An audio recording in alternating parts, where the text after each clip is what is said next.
ನಾನು ಮೈಸೂರಿನಲ್ಲಿ ಉಸ್ತುವಾರಿಯಾದಂಥ ಸಂದರ್ಭದಲ್ಲಿ ಅವ್ರನ್ನ ದಸರಾ ಉದ್ಘಾಟನೆಗೆ ಆಹ್ವಾನವನ್ನು ಮಾಡಿದ್ದೆ.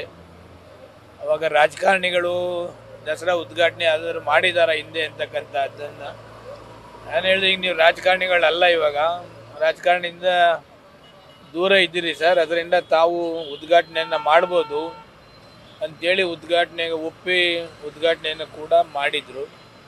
ಅದಾದ ನಂತರ ಅವರದೊಂದು ಬುಕ್ಕು ಬಿಡುಗಡೆ ಅರ್ಧ ನಿಂತೋಗಿತ್ತು. ಬಿ ಎಲ್ ಶಂಕರ್ ಅವರು ಮಾಹಿತಿ ಕೊಟ್ಟಾದಮೇಲೆ ಜ್ಞಾನಭಾರತಿ ಸಭಾಂಗಣದಲ್ಲಿ ಒಂದು ಕಾರ್ಯಕ್ರಮ ಮಾಡಿ ಅವರ ಬುಕ್ಕನ್ನು ಬಿಡುಗಡೆ ಮಾಡ್ತಕ್ಕಂಥ 2 ಕಾರ್ಯಕ್ರಮ ನನ್ನ ಪಾಲಿಗೆ. ಮತ್ತು ಕರ್ನಾಟಕ ಸರ್ಕಾರದಲ್ಲಿ ಉಳಿಯುವಂಥ ಅನೇಕ ಕಾರ್ಯಕ್ರಮಗಳನ್ನು, ಬಿಸಿ ಊಟದ ಕಾರ್ಯಕ್ರಮ ಇರ್ಬೋದು, ಆಮೇಲೆ ವಿಕಾಸಸೌಧ ಕಟ್ಟಿಸ್ತಕ್ಕಂಥದ್ದು ಕಾರ್ಯಕ್ರಮ ಇರ್ಬೋದು, ಆಮೇಲೆ ಯಶಸ್ವಿನಿ ಅತ್ಯಂತ ಜನಪ್ರಿಯ ಕಾರ್ಯಕ್ರಮ ಅದು ಅವ್ರದ್ದಾದಮೇಲೆ ನಿಂತೋಗಿತ್ತು. ನಾನು ಸಹಕಾರ ಸಚಿವನಾದಮೇಲೆ ಬೊಮ್ಮಾಯಿ ಅವರಿಗೆ ಕನ್ವಿನ್ಸ್ ಮಾಡಿ ಅದನ್ನು ಮತ್ತೆ ಯಶಸ್ವಿನ ಜಾರಿ ಮಾಡ್ತಕ್ಕಂಥದ್ದನ್ನು, ಎಸ್ ಎಂ ಕೃಷ್ಣವ್ರು ಮಾಡೋದನ್ನು ನಿಲ್ಲಿಸಬಾರ್ದು ಅಂಥೇಳಿ ಅದನ್ನು ಕಂಟಿನ್ಯೂ ಮಾಡ್ತಕ್ಕಂಥದ್ದು. ಸ್ತ್ರೀಶಕ್ತಿ ಸಂಘಗಳನ್ನ ಪ್ರಾರಂಭ ಮಾಡಿದ್ದೆ ಹಿಂಗೆ ಇಂಥ ಹಲವಾರು ಯೋಜನೆಗಳನ್ನು ಮಾಡಿದಂಥ ಮಾಜಿ ಮುಖ್ಯಮಂತ್ರಿಗಳು ಇವತ್ತಿಲ್ಲ.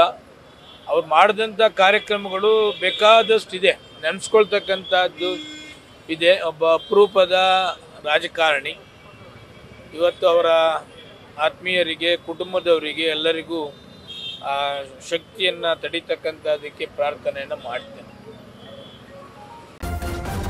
ನ್ಯೂಸ್ ಫಸ್ಟ್ ನಿರ್ಭೀತಿಯಿಂದ ನಿಮ್ಮ ಪರವಾಗಿ.